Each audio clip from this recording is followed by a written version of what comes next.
الله تعالى ونفعنا به وعلومه في الدارين آمين.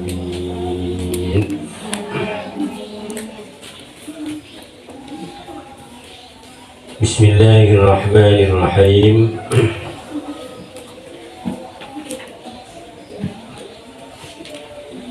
ويصلي على الغائب عن البلد لأنه عليه الصلاة والسلام صلى على النجاشي وهو بالمدينة رواه الشيخان.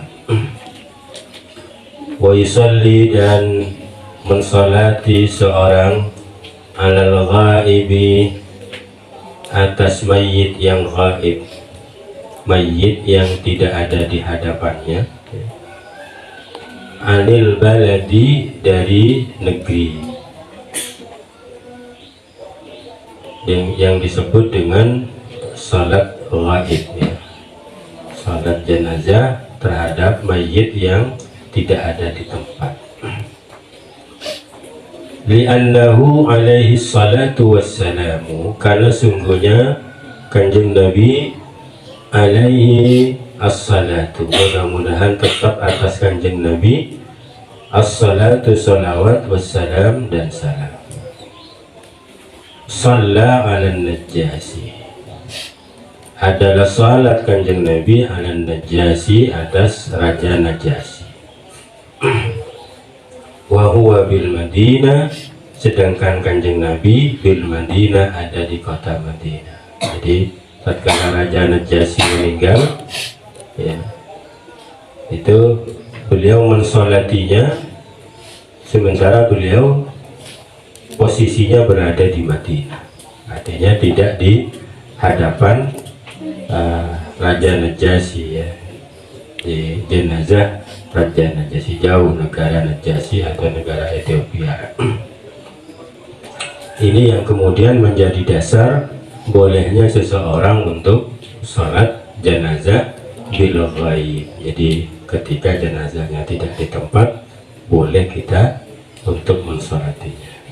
Jadi kebutuhan paling utama, ya, ketika orang wafat itu kan doanya. Nah, ini penting juga diingatkan kepada sahibul musibah, keluarga dari orang yang terkena musibah itu harus berlomba agar bisa mensolati. Jangan sibuk yang lain. Kadang ada keluarga jenazah tidak ikut mensolati, dipasrahkan pada orang-orang yang takziah, yang menjadi muazzin di sana, itu yang mensolati. Justru itu merebut sesuatu yang tidak penting. Yang penting itu solatilah, ya, di antara keluarga kita, dan yang paling utama dari internal keluarga, terutama dzurriyyahnya, karena doanya itu tidak terbatas, tidak terhalang untuk diterima oleh Allah Subhanahu wa ta'ala. Rawahu Syaikhan, telah meriwayatkan kepada hadis asy-Syaikhani, dua syekh, yaitu Imam Bukhari dan Imam Muslim. Jadi ya bisa disebutkan namanya. Kalau tidak ada tempat, ya, jangan menyebut dengan hadal mayyiti. Jadi jangan sampai aja usalli ala hadal mayyiti atau ala hadhil mayyitati, tapi usalli ala, sebutkan namanya. Kalau perlu, kalau jelas di mana meninggalnya, ya, sebutkan, nggak apa-apa. Kalau tidak, sebutkan namanya. Kalau jadi makmum, ya tidak usah repot-repot, cukup usalli ala man shalla alaihil imam, gitu, ya. Jadi saya salat terhadap orang atau mayit, ya, yang mensolati imam, jadi ikut imam.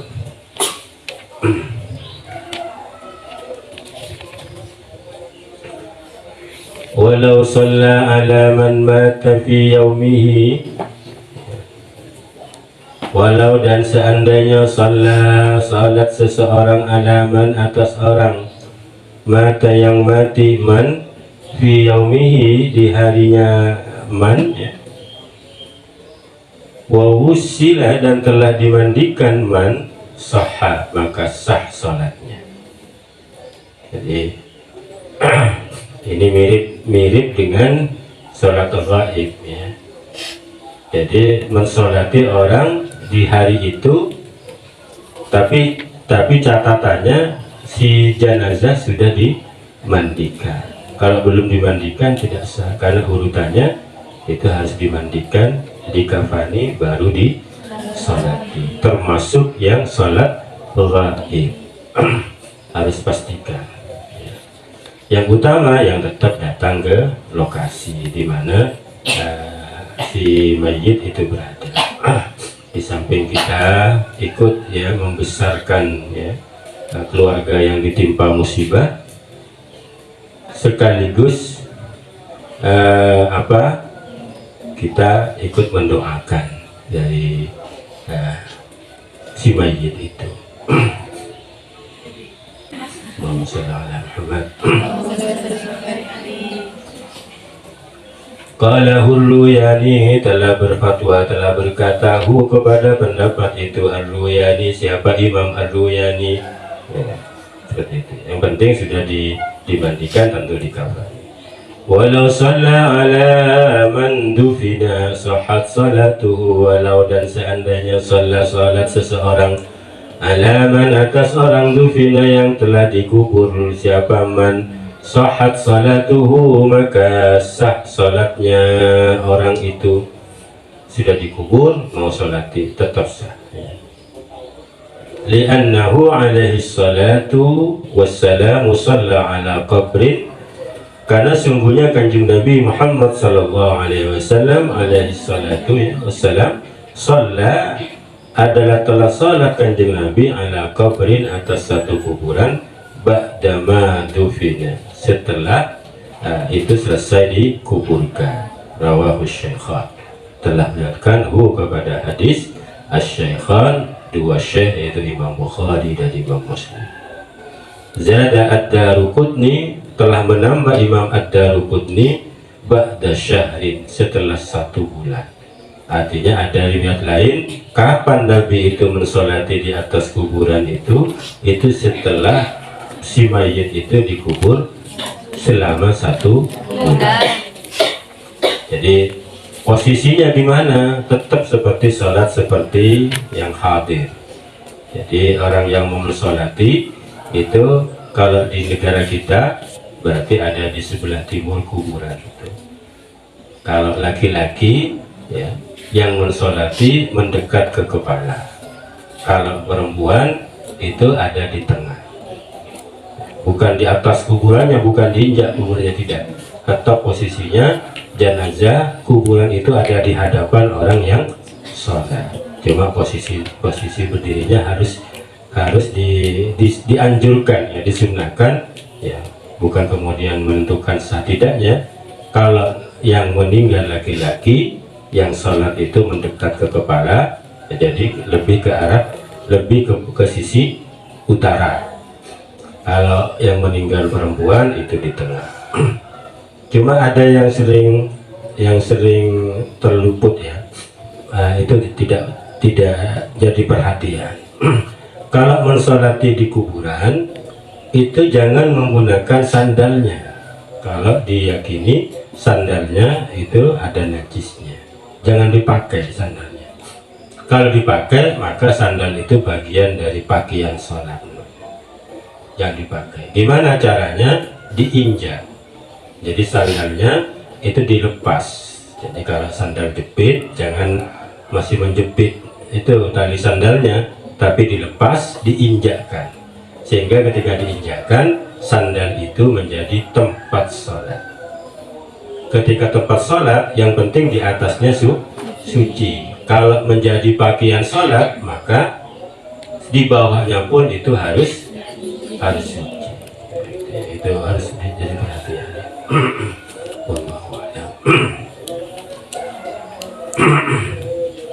Qala berkata musannif wa yudfanu fi lahdin mustaqbilal kiblati, dan dikubur mayit fi lahdin dalam satu lubang lahat mustaqbilal kiblati, dalam keadaan menghadap kiblat.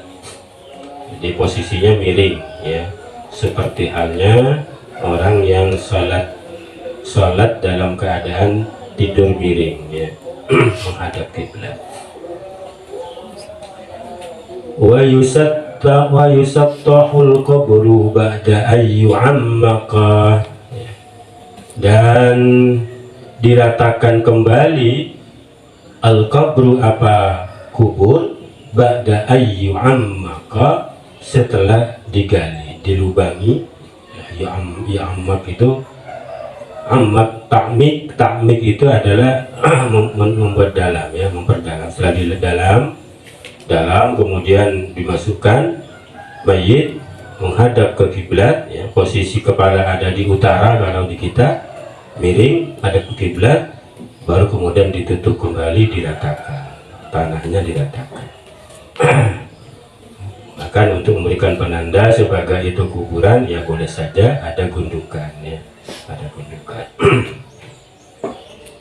Wala yubna alaihi, dan tidak dibangun alaihi, atas kuburan itu,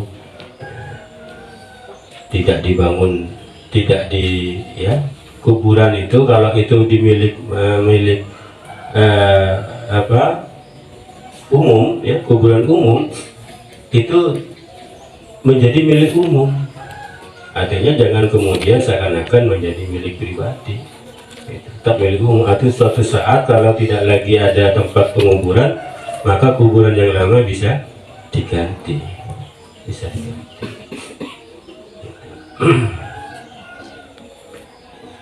Wala yujassasu, dan tidak dicat, tidak dicat, dalam hal ini tidak dicat putih, jadi biarkan saja alami gitu.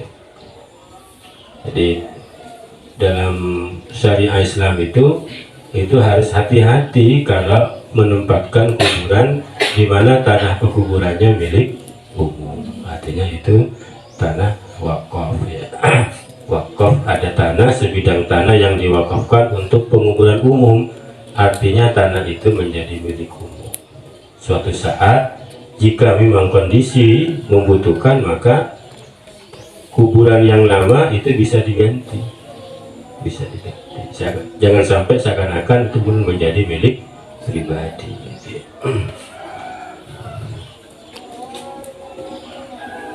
Taqaddama, telah lalu, an-dafna, sungguhnya menguburkan, fardu kifayatin, adalah fardu kifayah, termasuk bagian dari fardu kifayah.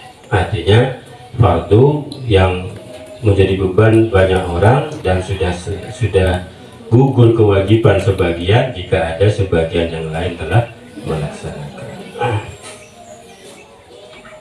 Satu kebahagiaan tersendiri bagi almarhum atau almarhumah kalau yang menguburkan banyak orang, itu kebahagiaan. Itu yang mengantarkannya banyak orang, itu kebahagiaan.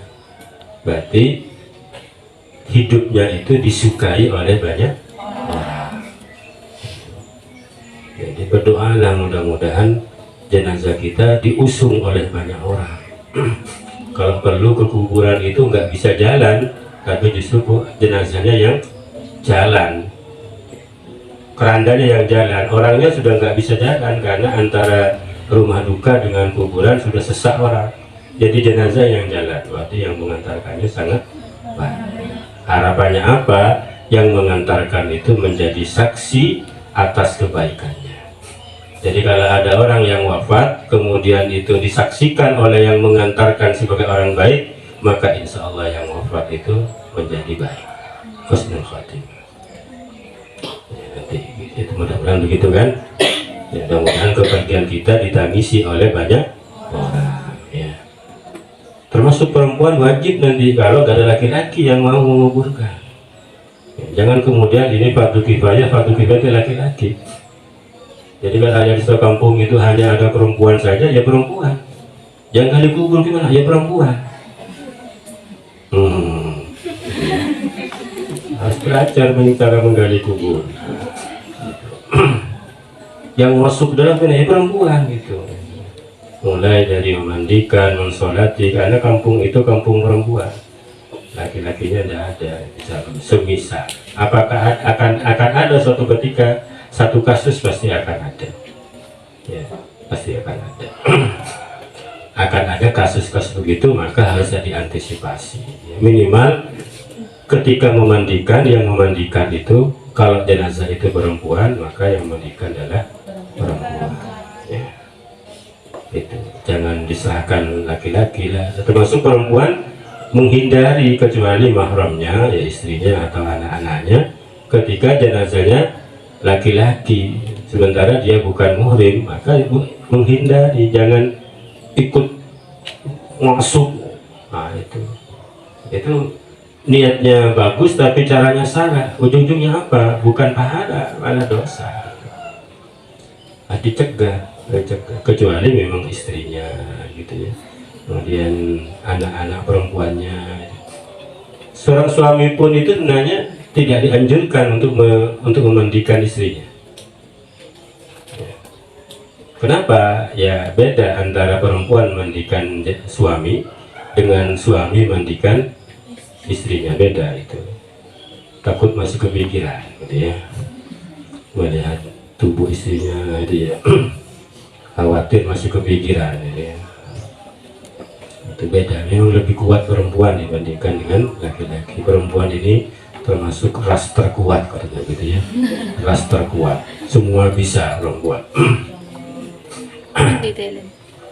Wa anna aqallahu, dan sungguhnya paling sedikitnya kuburan, afratun tamna'ur raihata wassiba'a, adalah lubang tamna'u yang dapat mencegah apa lubang, ar-raihata pada bau, wassiba'a dan binatang buas. Jadi dan kedalamannya gimana? Tentu lihat situasinya. Ya, jadi kalau daerah itu daerah kering ya, artinya bukan lembah yang lembab, tidak lembab, maka tentu kedalamannya tidak sedalam daerah yang lembab. Kenapa dia lembab? Itu cenderungannya mayit itu membusuk lebih cepat, sehingga baunya lebih cepat terdengar, tercium itu, sehingga harus lebih dalam. Kalau kering, batu-batuan, sulit itu untuk membuat dalam, sulit. Di daerah tertentu itu sudah disiapkan, sudah digali dulu kuburannya. Karena kalau mau menggali itu tidak bisa satu hari, sehari semalam itu mungkin baru selesai. Kalau masih mau menggali, disiapkan kuburannya. Masing-masing orang sudah menggali kuburan untuk dirinya. Bahkan mungkin dia yang menggali sendiri, sambil merenungi, ini rumah masa depan saya, hanya 1 meter kali 2 meter gitu. Itu kalau di daerah yang berbatu gitu, 24 jam belum selesai masalahnya, itu sudah digali kemudian ditutup lagi kan, sehingga nanti gampang karena sudah tidak sepadat ketika masih berbatuan. Wa yustahabbu, dan dianjurkan ayyufdana, apa dikubur mayit fil lahdi, dalam lubang lahat. Wa afdalu minasyakki, dan adapun lubang lahat itu afdalu minasyakki, lebih utama dibandingkan dengan lubang syak. Apa lahat, apa syak, insyaallah di belakang ada penjelasan. Lima rawa Muslimun, berdasarkan hadis rawa yang telah meriwayatkan Muslimun, siapa Imam Muslim, an Sa'd bin Abi Waqqas, dari Sa'ad bin Abi Waqqas, annahu qala, bahwa sungguhnya Sa'ad bin Abi Waqqas qala, telah berkata Sa'ad bin Abi Waqqas, ittakhidhu li lahdan, ittakhidhu li lahdan, buatkanlah oleh kalian li untukku lahdan, 1 lubang lahat, wansubu alal ladina, ya betul ya, alal alayya alayya allabina nasban kama fu'ila bi Rasulillah sallallahu alaihi wasallam. Kata Sa'd bin Waqqas, buatkanlah oleh kalian tuku satu lubang lahat, ya, wan subu alayya allabina nasban, ya. Kemudian taruhlah oleh kalian atasku itu allabina nasban. Jadi ini ada batu sebagai penanda. Jadi batu yang agak yang segi 4, ya, yang itu sebagai penanda. Kama fu'ila bi Rasulillah sallallahu alaihi wasallam, seperti yang telah dilakukan kepada Rasulullah sallallahu alaihi wasallam. Jadi lubang lahat ini, ya, itu adalah kalau kalian pernah menghadiri pemakaman keluarga misalkan, ya, itu setelah digali misalkan 1 meter 2 meter, itu ada di sisi barat diperdalam yang lebih tinggi dari sisi satunya, sehingga ketika dimiringkan ini tidak mungkin lagi nanti bisa telentang karena sudah diperdalam, ya, separuhnya mungkin lah, misalkan 1 meter 50 cm-nya itu didalamkan sedikit, sehingga ketika si jenazah ini dimiringkan, ini sudah terapit antara bagian sisi timurnya yang lebih tinggi dengan dinding sebelah baratnya. Itu lubang lahat. Sehingga ketika ada terjadi goncangan itu tidak menjadi telentang, ya. Ketika dipukul malaikat itu enggak kemudian bisa telentang. Itu keguyonannya begitu, ya. Mudah-mudahan dapat mendapatkan alam kubur raudhah min riyadil jinan. Amin ya rabbal alamin. Wa fit Tirmidzi wa Abi Dawud, dan dalam riwayat Imam At-Tirmidzi dan Abi Dawud, al-lahdu lana wasyaqqu li ghairina.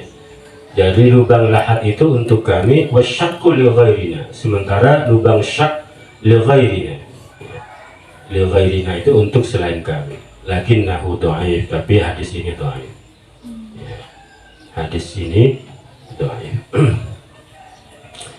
Jadi kalau syak itu ya dibiarkan aja, jadi tidak ada pembeda antara posisi ketika dimiringkan dengan tidak dimiringkan.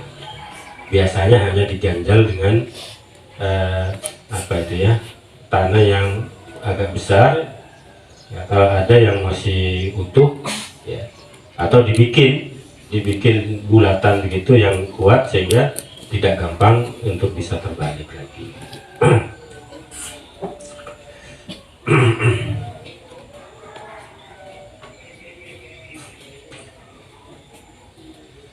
Walau kanatil ardu, wallahu a'lam bishawab. Cukup dulu, ya.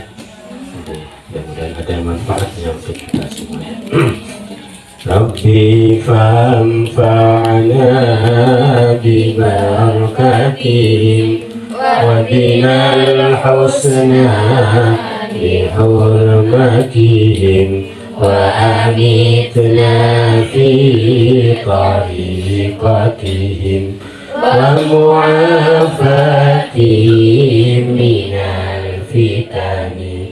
Rabbi fanfa'na bi barakatihim wa binal husna bi hurmatihim wa amitna fi tariqatihim wa mu'afatihim minal fitani. Rabbi fanfa'na bi barakatihim wa binal husna bi hurmatihim wa amitna fi tariqatihim wa mu'afatihim minal fitani. Assalamualaikum warahmatullahi wabarakatuh. Waalaikumsalam warahmatullahi wabarakatuh.